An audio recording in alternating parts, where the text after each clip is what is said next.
Ferrocarriles de la República Argentina, parte 1. Rosas fue derrotado en Caseros. Los grupos gobernantes encauzarán el Estado a partir de ese momento hacia la organización institucional del país sobre las normas del liberalismo político. Nos encontramos en el puerto de Buenos Aires. Buenos Aires era una provincia rica. Contaba con su puerto y con la aduana, que era una fuente de ingresos importante. En 1852, Buenos Aires contaba con 90.000 habitantes. Cerca del 45% de ellos eran extranjeros, poseedores de establecimientos comerciales y de tiendas. Las 9/10 partes de todos los capitales de la Argentina estaban radicados en Buenos Aires, y durante 20 años ni siquiera el 1% de las rentas públicas fue empleado en el interior. Había que conectar al país y una forma de hacerlo era mediante los ferrocarriles. Para Urquiza estaba claro que había que fomentar las vías de comunicación y de transporte, así como realizar la política de poblamiento anunciada por Alberdi. El país debía ser unido por máquinas movidas por la fuerza del vapor, es decir, locomotoras que comunicarían mediante trenes. Este nuevo invento estaba en los países de avanzada del mundo: Inglaterra, Estados Unidos, Francia y otros. La locomotora sería la base de la evolución económica y técnica de la humanidad, que permitiría el contacto social y cultural de los pueblos. En el marco de los transportes terrestres, el ferrocarril fue el resultado más revolucionario de ese progreso técnico. En 1854 Urquiza encargó el estudio de un ferrocarril entre Rosario y Córdoba. El objetivo evidente era vincular el interior del país con el puerto más importante que en ese momento poseía la Confederación, que era el puerto de Rosario, pues estamos hablando en un momento en que Buenos Aires estuvo separada del resto del país. Los estudios se realizaron, pero solo tiempo después se pudo construir.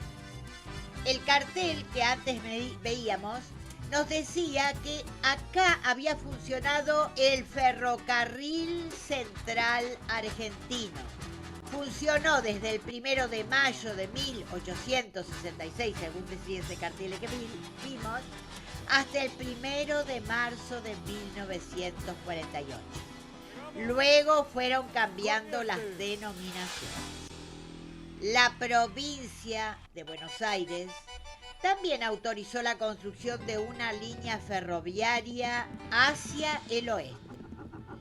Para concretar, se formó un grupo de integrantes de la provincia de Buenos Aires, de ciudadanos, que tenían capitales locales y formaron una denominada Sociedad Camino Ferrocarril del Oeste. Así entonces, el primer ferrocarril argentino, en 1855, fue esa Compañía del Oeste, que inició los trabajos de tendido de las vías del ferrocarril del Oeste, que fue primero instalado en el país. Para construir este ferrocarril del oeste se trajeron técnicos y material de Europa. El 29 de agosto de 1857, con la presencia de los más destacados personajes de la política local, se inauguraron los primeros 10 kilómetros de la línea. La estación terminal estaba construida en la Plaza del Parque. Hoy se levanta el Teatro Colón. Las vías circulaban por las calles Lavalle, Callao y Corrientes. Luego las vías allí en Buenos Aires llegaron hasta la estación del 11 y continuaron con el trazado hasta Flores. La primera locomotora adquirida en el país fue comprada en Europa y era la Porteña. La Porteña había sido utilizada en la guerra de Crimea, tenía fines militares, luego se trajo acá para un uso comercial. La línea del ferrocarril del oeste tuvo un rápido crecimiento. En 1860 sus rieles alcanzaban la localidad de Moreno. 6 años más tarde, las líneas llegaban a Chivilcoy, a 159 kilómetros de su punto de partida. Acá vemos lo que dijimos antes, que esta Porteña, acá estaba la estación del Parque, donde ahora está el Teatro Colón.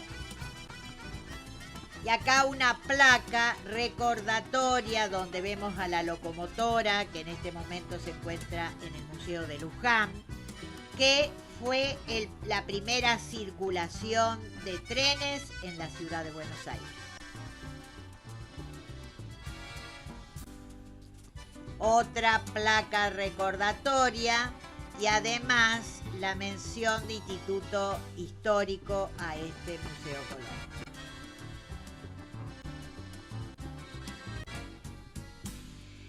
Acá, donde ahora están las Galerías Pacífico, se habían instalado las oficinas de esta empresa, que por eso se llamaron Pacífico, y ahora la galería también tiene ese nombre. Estas son las Galerías Pacífico, calle Corte. Otra foto de las galerías donde antes estaban las oficinas del ferrocarril. Lugar. Bueno, entonces estos fueron los gobiernos que se preocuparon porque todo avanzase, porque el ferrocarril establecido en nuestro país progresase. El ferrocarril del oeste tuvo una gran expansión y progreso.